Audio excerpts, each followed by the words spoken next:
Assalamualaikum warahmatullahi wabarakatuh. Selamat pagi anak-anak, kembali lagi dengan saya Bapak Ulum ya. Jadi kali ini kita akan membahas tentang gaya dan otomatis kita juga akan membahas tentang hukum Newton ya. Karena dasar dari gaya sendiri masuk dalam hukum Newton.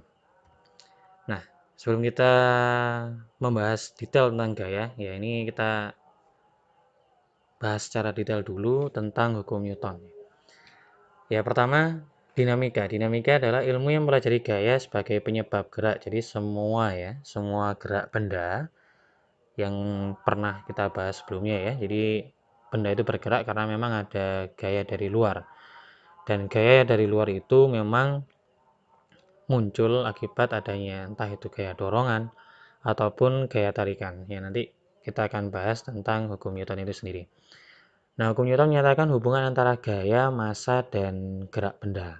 Jadi, otomatis ketika gaya diberikan kepada suatu benda, nah benda itu pasti memiliki massa, ya, atau ukuran suatu materi. Dan ketika massa itu diberikan gaya dorong atau tarikan, otomatis akan menimbulkan gerak pada benda tersebut. Nah, gaya juga disebut sebagai kekuatan dari luar berupa dorongan atau tarikan ya, seperti yang kita bahas sebelumnya. Jadi yang namanya gaya bisa searah ya. Ada juga gaya yang berlawanan arah setelah kita memberikan energi ataupun gaya dorongan. Nah, hukum Newton sendiri ya, perumusnya yaitu dari Bapak Isaac Newton, yaitu pada tahun 1643 sampai 1727 mempublikasikan hukum geraknya dan merumuskan hukum gravitasi secara universal. Ya, jadi hukum gravitasi, hukum gerak dari benda itu juga masuk pada hukum Newton ya. Oke, pertama kita akan bahas dulu hukum Newton yang pertama ya, hukum Newton 1. Di sini menyatakan bahwa setiap benda akan tetap dalam keadaan diam ya, atau kecepatannya sama dengan 0. Atau benda akan tetap bergerak sepanjang garis lurus dengan kecepatan konstan atau bergerak lurus beraturan kecepatannya konstan. Kecuali bila ia dipengaruhi gaya untuk mengubah keadaannya. Jadi maksudnya di sini adalah benda itu akan tetap mempertahankan kondisi awalnya. Jadi yang awalnya dia diam atau awalnya dia bergerak, ketika diberi gaya dari luar, entah itu untuk menggerakkan benda yang diam atau ingin menghentikan benda yang bergerak, maka benda itu akan seolah-olah menolaknya. Karena memang hukum Newton 1 menyatakan bahwa benda itu akan mempertahankan kondisi awalnya. Contohnya, misalkan ini seperti yang ada di gambar ya. Jadi ketika kita naik kendaraan ya, ini kalau di gambar kita ini ada orang yang naik bis ya. Nah, ketika bis itu berhenti ya, kemudian tiba-tiba bergerak, maka tubuh kita seolah-olah untuk bergerak itu menolak ya. Jadi seolah-olah tubuh kita akan terdorong ke belakang karena memang tubuh kita lagi dalam posisi diam, sehingga dia akan mempertahankan kondisi diamnya ketika ada gaya yang tiba-tiba muncul ya, untuk mempengaruhi kita untuk bergerak gitu. Ya, begitu pula dengan ketika mobil itu bergerak ya. Jadi ketika kita ada di buah mobil bergerak, kemudian direm mendadak gitu ya, maka tubuh kita akan terdorong ke depan. Seolah-olah tubuh kita itu menolak untuk diam gitu ya. Jadi kesimpulan dari hukum Newton 1 ini adalah benda akan mempertahankan posisi awalnya. Entah itu posisinya diam atau bergerak dengan kecepatan konstan ya. Jadi benda itu memiliki keadaan kelembaman ya istilahnya itu. Jadi mempertahankan keadaan awalnya. Kemudian hukum Newton kedua. Nah, ini hukum Newton kedua menyatakan bahwa percepatan yang dihasilkan oleh resultan gaya yang bekerja pada suatu benda berbanding lurus dengan resultan gayanya, searah dengan gaya dan berbanding terbalik dengan massa benda. Maksudnya gimana?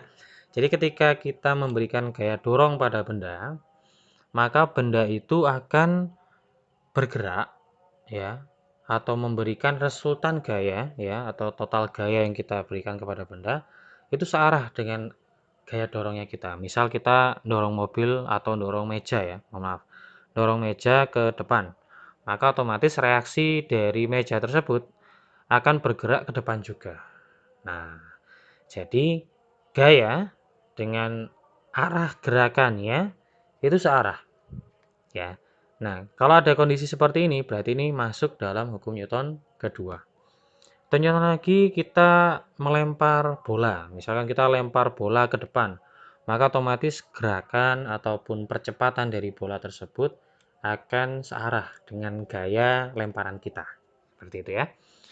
Kemudian ada hukum Newton ketiga. Nah, jika dua buah benda berinteraksi, maka gaya pada benda satu sama dan berlawanan arah dengan gaya benda lainnya. Maksudnya satu sama ini gimana ya? Nah, maksudnya ini adalah ketika kita memberikan gaya aksi, ya, gaya aksi, maka kita akan mendapatkan gaya reaksi yang berlawanan tapi besarnya sama. Contoh, kita melempar bola ke tanah, ya, atau kita melempar bola ke lantai. Maka ketika kita lempar bola ke lantai ke arah bawah ya, maka bola itu akan memantul dengan gaya yang sama tapi arahnya berlawanan. Ya, jadi dia akan memantul ke atas. Ya, jadi kalau kita melempar ke bawah, maka dia akan memantul ke atas dengan besar gaya yang sama. Nah, selain itu juga bisa kita lihat dari kondisi ketika kita lihat orang yang lagi memanah ya. Kalau kalian pernah lihat orang lagi memanah, gaya yang diberikan orang yang lagi manah ya, dia akan menarik busur panahnya ke belakang. Nah, semakin besar gaya tariknya ya, maka panah itu juga akan semakin besar gaya dorongnya ke depan.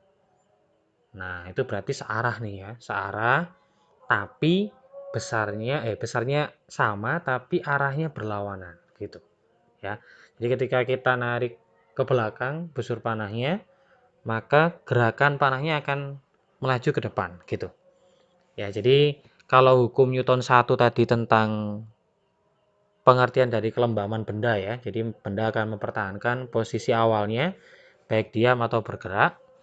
Kalau hukum Newton 2, benda akan bergerak sesuai dengan arah dari gaya dorongnya. Nah, kalau hukum Newton ketiga ini gaya aksi reaksi namanya ya. Jadi ketika kita memberikan gaya aksi kepada suatu benda, maka kita akan mendapatkan gaya reaksi yang besarnya sama tapi arahnya berlawanan gitu ya. Sebenarnya contohnya banyak ini ya. Nanti hukum Newton 3 itu bisa dihubungkan juga kayak kita naik perahu. Jadi kalau kita mendayung perahu ya, kalau kita mendayung ke belakang maka perahunya akan jalan ke depan. Nggak mungkin dong kalau kita pengen perahunya jalan ke depan, kita dayungnya ke depan. Nah, itu malah nanti ke belakang jadinya ya. Oke, ini tentang hukum Newton 1, 2, dan 3 ya. Kemudian dari hukum Newton 1, 2, dan 3, kita mendapatkan satuan gaya ya. Satuan gaya secara universal. Kalau rumus gaya itu adalah F sama dengan M dikali A. F itu adalah gaya, satuannya Newton. M adalah massa, satuannya kilogram ya. A adalah percepatan, satuannya meter per sekon kuadrat. Ya. Oke, kemudian ada juga macam-macam gaya. Di sini macam-macam gaya kita bisa melihatnya dari gaya yang berinteraksi. Jadi ada interaksinya, ada gaya yang butuh kontak langsung dengan bendanya. Ya, oke. Kita bahas sekarang dari gaya interaksinya dulu. Gaya yang ditimbulkan oleh suatu benda lain walaupun letaknya berjauhan. Jadi tetap bisa berinteraksi meskipun benda itu berjauhan. Contoh gaya gravitasi, gaya listrik, gaya magnet. Ya, gaya gravitasi ini sama halnya dengan gravitasi matahari dan gravitasi bumi. Ya, yang meskipun kita tidak menyentuh gaya tersebut, tapi kita tetap memiliki atau mendapatkan pengaruh ya atau dampak dari gaya tersebut. Oke, jadi kalau gaya interaksi ini istilahnya meskipun kita tidak menyentuh langsung pada sumber gayanya, kita bisa mendapatkan dampak dari gaya itu, entah itu gaya dorongan atau gaya tarikan seperti gaya gravitasi ya.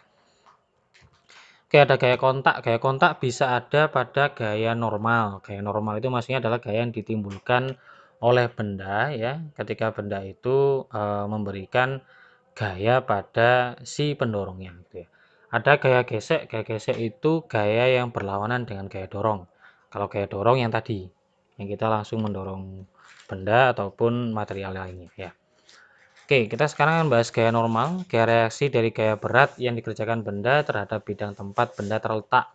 Arah gaya normal atau N ya, simbol dari gaya normal, selalu tegak lurus pada bidang. Oke, jadi kalau gaya berat itu pasti arahnya ke bawah, ini ya gaya berat, MG ini, rumusnya gaya berat. Ke bawah ini maksudnya adalah ke sumber dari gravitasi bumi ya. Jadi karena gaya berat itu dipengaruhi oleh gravitasi bumi, maka arahnya akan terus lurus ya ke bawah atau ke pusat gravitasi buminya. Nah, yang N ini dia terus tegak lurus terhadap bidang. Jadi kalau bidangnya ini horizontal ya, maka N-nya akan vertikal, tegak lurus. Maksudnya tegak lurus berarti membentuk sudut 90 atau siku-siku ya. Nah, ini namanya gaya normal. Dan biasanya gaya normal ini besarnya sama dengan gaya berat. Jadi kalau kita punya benda ya, beratnya itu misalkan 100 Newton, maka gaya normalnya juga 100 Newton. Nah, gaya normal ini juga termasuk salah satu contoh penerapan dari hukum Newton 3. Karena hukum Newton 3 juga bisa masuk ini pada gaya normal ya. Karena gaya normal ini termasuk hasil dari reaksi dari gaya berat gitu. Jadi arahnya berlawanan sama gaya berat. Kalau gaya normal itu ke atas ya, kalau gaya berat ke bawah. Nah, berlawanan tapi besar gayanya sama. Oke. Kemudian ada gaya gesekan seperti yang saya sampaikan tadi, gaya yang melawan ya, gerak relatif dua benda. Jadi kalau gaya dorong ini ya, F besar ini saya simbolkan sebagai gaya dorong. Jadi kalau gaya dorongnya itu ke kanan, maka gaya geseknya akan ke kiri. Begitu pula sebaliknya. Yang terpenting dari gaya gesek ini adalah kalau gaya geseknya itu lebih besar daripada gaya dorongnya, otomatis si benda ini akan diam. Ya, gaya geseknya itu lebih besar. Otomatis gaya dorongnya ini kurang kuat sehingga tidak akan menimbulkan gerakan pada benda. Nah, kalau gaya geseknya ini lebih kecil daripada gaya dorongnya, sehingga gaya dorongnya lebih besar ini ya, maka otomatis akan menimbulkan gerakan pada bendanya. Ya. Jadi intinya gaya gesekan ini timbul karena adanya gerak yang berlawanan ya antara si benda ini dengan lantainya, karena ini ada kondisi lantai juga ya. Oke. Nah, sekarang ada juga gerak benda pada bidang miring. Nah, kalau tadi datar-datar ya. Nah, sekarang ada gerak benda yang kondisinya di bidang miring seperti ini. Jadi nanti untuk perhitungannya akan saya jelaskan ya di pertemuan berikutnya.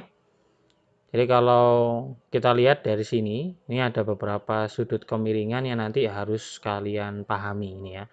Memang memahami untuk gerak benda pada bidang miring ini lebih sulit daripada yang vertikal atau horizontal tadi ya. Nah, ini saya jelaskan sedikit saja. Jadi ketika benda itu miring, ya, ada benda yang miring atau bidang yang miring, maka dia akan memiliki sudut kemiringan tertentu, ya. Nah, untuk menghitung gaya normalnya, kalau tadi itu rumusnya sama dengan gaya berat ya, M kali G, tapi kalau di sini karena dia ada sudut kemiringannya, maka untuk mencari N-nya harus diberikan keterangan cos tetra, apa cos tetra ini ya. Ya, nanti kita bahas di pertemuan berikutnya. Cos tetra ini untuk menghitung sudutnya. Jadi, kalau kalian pernah belajar matematika trigonometri, kalian akan memahami tentang cos, sin, sama tan nanti ya. Nah, kemudian untuk gaya berat. Nah, karena gaya berat di sini ada sudut X sama Y, ya, maka untuk menghitung gaya berat sendiri nanti bisa kita gunakan Fx sama Fy ya. Nanti tinggal lihat gaya berat yang kita gunakan ini, kita ingin mengetahui dari sudut X-nya atau dari sudut Y-nya. Kalau kita perhatikan dari gambar di sini ya, masing-masing di sini memang memiliki kemiringan ya, kemiringan dan bisa juga dihitung dengan proses sin atau cos. Nah, sin atau cos nanti lihat kasus soalnya juga ya. Jadi nanti untuk perhitungan kita langsung penerapan ke soalnya saja. Oke, lanjut.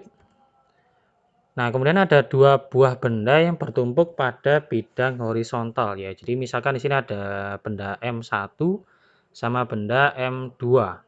Nah, gimana cara menghitung ketika ada benda yang bertumpuk-tumpuk ya? Ini misalkan ada dua. Maka untuk menghitungnya, untuk gaya normal pada benda M1 ini ya, kalau benda yang paling atas sendiri, maka gaya normalnya tinggal kita hitung yang benda M1 saja. Tapi kalau kita ingin menghitung gaya normal yang ada di M2, maka kita harus menjumlahkan. Ya, menjumlahkan M1 sama M2-nya terlebih dahulu, baru dikali dengan percepatan gravitasinya. Kenapa demikian? Karena ketika gaya normal yang ada di M1, dia akan eh, memiliki dampak pada benda M1 ini saja. Karena benda di M1 ini posisinya paling atas, ya. Jadi dia tidak akan terpengaruh dengan benda yang ada di bawahnya. Nah, sedangkan yang benda di M2, ya, karena dia paling bawah sendiri, maka dia secara gaya berat ya, atau pengaruh gravitasinya, nah M1-nya ini berdampak juga. Jadi misalkan kayak kalian mengangkat benda yang ada di M1. Nah, maka kalian akan terasa lebih ringan. Tapi kalau kalian mengangkat benda di M2 yang di atasnya ada benda M1, maka akan ada tambahan gaya yang berasal dari M1-nya. Seperti itu ya. Jadi kalau nanti ada pertanyaan berapa gaya normal pada M1, nah kalian jangan sampai tertipu. Kalian tinggal menghitung gaya berat yang ada di M1 saja. Tapi kalau yang ditanya berapa gaya normal pada M2, maka harus dua-duanya dijumlah terlebih dahulu ya. Oke. Oke, itu saja sekedar teori tentang gaya dan hukum Newton. Jadi nanti untuk pertemuan kedua kita akan membahas bagaimana cara menggunakan rumusan yang ada di hukum Newton 1, hukum Newton 2, hukum Newton 3, dan bahkan nanti ada beberapa kasus seperti benda bidang miring tadi yang kita harus proses lagi penerapannya dengan contoh soal ya. Oke, terima kasih untuk kesempatan ini ya. Tetap semangat belajarnya meskipun hanya via online ya. Yang terpenting terus dijaga semangatnya ya. Terima kasih dari saya. Assalamualaikum warahmatullahi wabarakatuh.